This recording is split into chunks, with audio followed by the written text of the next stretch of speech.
Hey y'all, I got an anime channel called MysticSage, where I do anime top 10s, speculations, and more. You can also follow me on Twitter, Instagram, and Twitch to keep up to date with me, the channel, and even for some entertainment. Links will be in the description below. Thanks guys, enjoy the video. Earlier this week, I made a video explaining the legendary birds and their Galarian forms, so if you haven't seen that yet, be sure to go and check that out. Today though, I'm going to be ranking all of the bird legendary Pokemon. For this video, that will include the core elemental trio, their Galarian forms, Lugia, Ho-Oh, and Yveltal. You could make an argument for a few others in this series, but let's knock those right out here. Latios and Latias are dragons and Lunala is a bat. So for this one, just these Pokemon will be ranked from worst to best in my opinion. And of course, like I said, this will be my opinion. So if I like one of these elemental chickens a little more or less than you do, that's okay. Be sure to let me know your rankings in the comments below. If you end up enjoying this video, remember to leave a like, and if you want more Pokemon content, be sure to subscribe to Mystic Umbreon. But with all that out of the way, let's get right into the video. Moltres is probably my least favorite of the legendary birds, and a big part of why that is because it's just so dang ugly. And not even the cute ugly, it legitimately looks like a rubber chicken on fire, and the fire itself just doesn't cover enough of the body for it to look natural. I think the biggest part of me not liking Moltres though, is how often I've tried to make this Pokemon work and been so disappointed.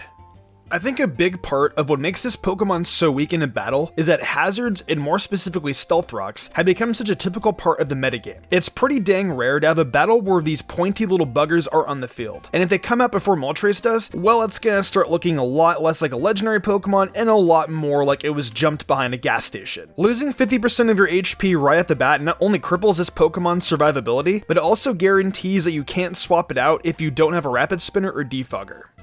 It's just so fragile and the move pool is way too shallow. I made the comparison in the last video that Moltres is just a bad Charizard, and I think that's exactly right. It's a Charizard with less options, no Mega Forms, no Gigantamax, and no personality. The only cool part of this Pokemon is that it dives into volcanoes to heal itself. But like, how does that help me actually use this Pokemon? It doesn't. And that's why Moltres is my least favorite legendary bird.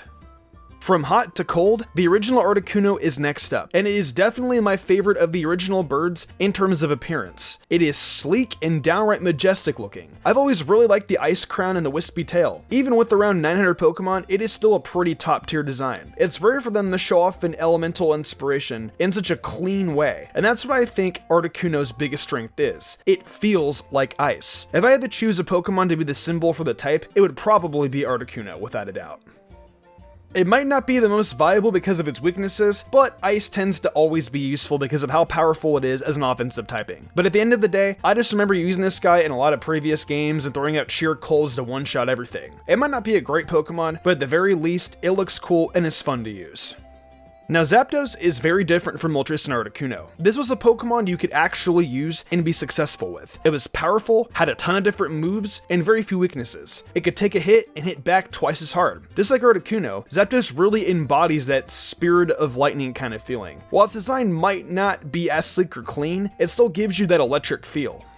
I really do enjoy these Pokemon which feel like the embodiment of their theme. Articuno, Ice, Zapdos with Thunder, Yveltal with Death, and Ho-Oh with Rainbows and Phoenix. These Pokemon all stand out because of how awesome the characterization is. Their design is on point and it just makes them feel more legendary, you know? And while it does that aura down pat, it still does have one major issue. It looks like it was drawn by a toddler. Spiky wings, a sharp beak, and chicken legs. At the end of the day though, I've had so many fun battles and made so many great teams with this Pokemon, that its ugly design has almost become good in my eyes. I really do love Zapdos, and I'm glad it still gets some love after all this time. Next up, we are hopping from Gen 1 to Gen 6 with Yveltal. This vulture-like spirit of death and destruction is edge as heck. But let's be real, this thing looks cool. The black and red just pop in such a great way, and I've always sort of had a soft spot for dark or evil Pokemon. I remember when I first looked at X and Y, I knew which game I would choose right away. Why go for some Christmas-colored deer when you could get a literal embodiment of death with an attack called Oblivion Wing? Do you remember how blown away we all were when we first saw that attack? Beat down your enemies with a massive death ray, then heal from it. Yveltal was such a great Pokemon, and it would probably be higher up if I used it more. Galarian Moltres is a Pokemon I am super hyped for. It's taking the old rubber chicken design and scrapping it entirely. Instead, we get this dark phoenix who looks like it is ready to curse anything it comes across. Again, it has that evil Pokemon feeling, which I absolutely love. But this time, it comes with the benefit of fixing a bad older design. Obviously, I don't have any experience with this Pokemon in battle, but I guarantee I'll be using all 3 of the Galarian birds a lot. They all look so amazing, and it will be great to see what they can do.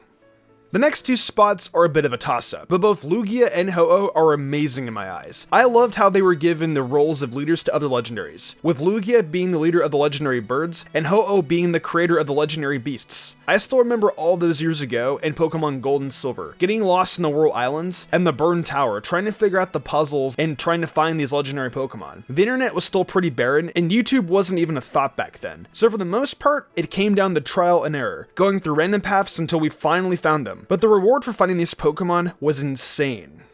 I think it's pretty fair to say that these Pokemon really felt legendary. Lugia was this tanky monster from the bottom of the ocean that could heal itself with Recover, or destroy its enemies with a massive tornado using Aeroblast, while Ho-Oh was just as powerful, burning down its enemies of Sacred Fire. These were 2 of the strongest Pokemon around at that time.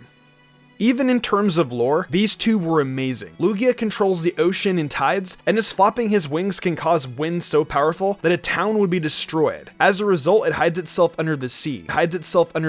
While Ho-Oh could grant wishes or bring dead Pokemon back to life, even stronger than before.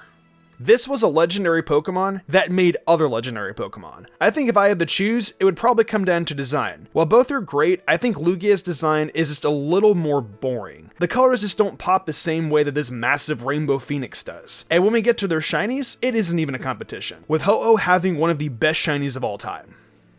And our runner-up this week goes to the new Galarian Zapdos. Again, obviously this Pokemon hasn't been released, however this big birdo, in my opinion, looks like an electric fighting Chocobo. I've never really gotten into the Final Fantasy series, but I think a lot of Final Fantasy fans can agree that Chocobos are amazing.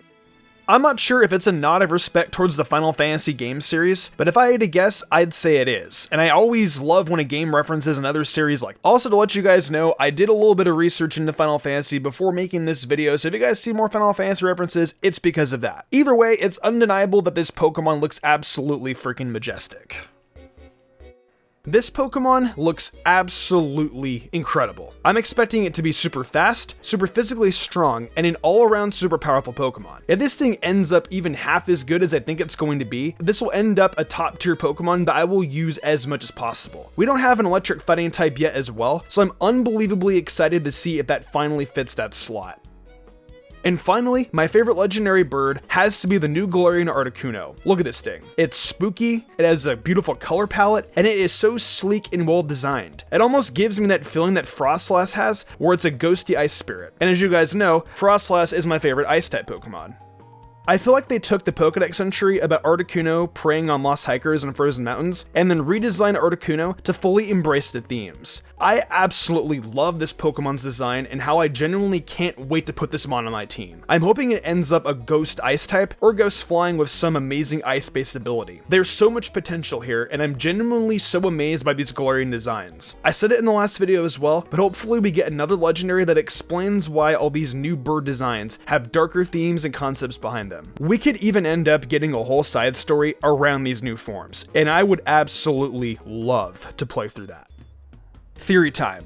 Wouldn't it be sweet if we had a Galarian variant to Lugia, almost like a revised version of Shadow Lugia from Gale of Darkness? I think that would be a pretty sweet addition. However, it would probably lock them into making a Galarian form to Ho-Oh as well. And adding 5 new legendaries when we are only getting a small handful of Pokemon would probably be too much. Don't get me wrong, it'd be sweet as heck, but probably way too impractical.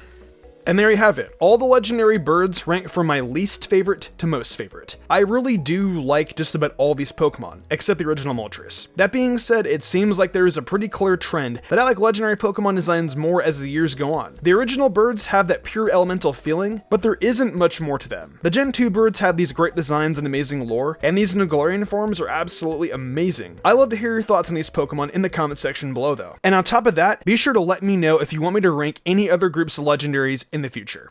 If you enjoyed the video, why not leave a like and subscribe to my channel with notifications on, that way you never miss an upload. If you want to support me even further, consider following my Twitch where I stream a lot of Pokemon content and Nintendo content like shiny hunting, showdown battles, Pokemon Nuzlocke, Zelda, Fire Emblem, and much more. I've also been reviewing every episode of My Hero Academia Season 4 over on MysticSage, so head over there if you're into that too. Want to support me further and gain cool perks? Check out my Patreon. Daniel Leone, Lady Crimson, Memory Martin, The Lazy Leo, Matthew Young, Awesome Lego, Jarrett Weiss Austin, Sudden Greg, Rider, Nigma97, and DDD did, and I want to thank them personally for going above and beyond. It means the world to me. I think I'm gonna wrap this up though. I'm Mystic Umbreon, and I will see you in the future for more awesome Pokemon content.